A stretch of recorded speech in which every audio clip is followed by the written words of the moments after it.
শুভ সকাল। আজকে আমরা মেঘলিমুড়ার ৮ নম্বর ওয়ার্ডের ৫২ নম্বর বুথে আমরা সবাই মিলে উপস্থিত আছি। আমার পাশে আছেন এখানের কর্পোরেটর, ভারতীয় জনতা পার্টির কর্পোরেটর শম্পা সেন সরকার মহোদয়া উপস্থিত আছেন। আমার মধ্যে আরও অন্যান্য নেতৃবৃন্দ এবং বুথের সমস্ত কার্যকর্তারা, মণ্ডলের কার্যকর্তারা।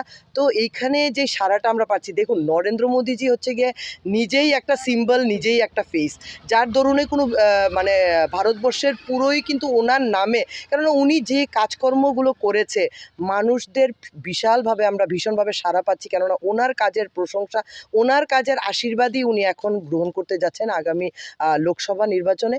তো আমরা খুব আশাবাদী নয়, মানে আমি স্পষ্ট ভাষায় বলতে চাই যে ত্রিপুরা রাজ্যের দুটি সিট, মানে আমাদের পশ্চিম আসনের যিনি প্রার্থী, আমাদের প্রাক্তন মুখ্যমন্ত্রী বিপ্লব কুমার দেব মহোদয়, এবং আমাদের পূর্ব আসনের যিনি প্রার্থী মহারানী কীর্তি সিং দেববর্মা, বিপুল ভোটে ওরা জয়যুক্ত হবে এবং আমরা মোদিজির হাতকে শক্ত করব এবং মোদিজিকে সেই পদ্মফুলটি দিতে চাইব। এবং সেই জায়গাতে মহিলাদের কিন্তু একটা বিশাল ভূমিকা থাকবে। মহিলাদের ভোটদান বা ভোট প্রয়োগ, যেটা আমরা ২৩-এর নির্বাচনও ত্রিপুরা রাজ্যে দেখে এসেছি, ৩% যেটা হাইক ছিল, আরও অনেকটা বেশি 10% হাইকের মতো হয়ে কিন্তু সেই জায়গাতে আমরা মাননীয় প্রধানমন্ত্রীকে হাত শক্ত করব।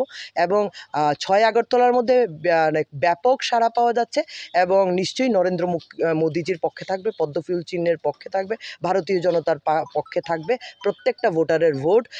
এবং আপনাদের চ্যানেলের মাধ্যমে সবার কাছে একটাই আবেদন থাকবে যে মতবিরোধ, অনেকের মত বা অনেকের কথাবার্তা বা অনেক জিনিস আমাদের হয়তো পছন্দ হয় না, কিন্তু নরেন্দ্র মোদীজি মানে ভারতবর্ষকে যেভাবে এগিয়ে নিয়ে যাচ্ছে, প্রত্যেকটি অন্তোদয় ব্যক্তি পর্যন্ত যে সুযোগ সুবিধাগুলো উনি পৌঁছে দিচ্ছে, সে দরুনেই কিন্তু আমরা মানুষের কাছে, প্রত্যেকটি জনসাধারণের কাছে প্রার্থনা করছি যে ওনার কাজকর্ম যেন আরও আগামী দিনে মানুষের স্বার্থে যেন হতে পারে, সেই জায়গাতেই ওদের যেন ভোটদানটা থাকে। তো নমস্কার জানিয়ে এখানে আমি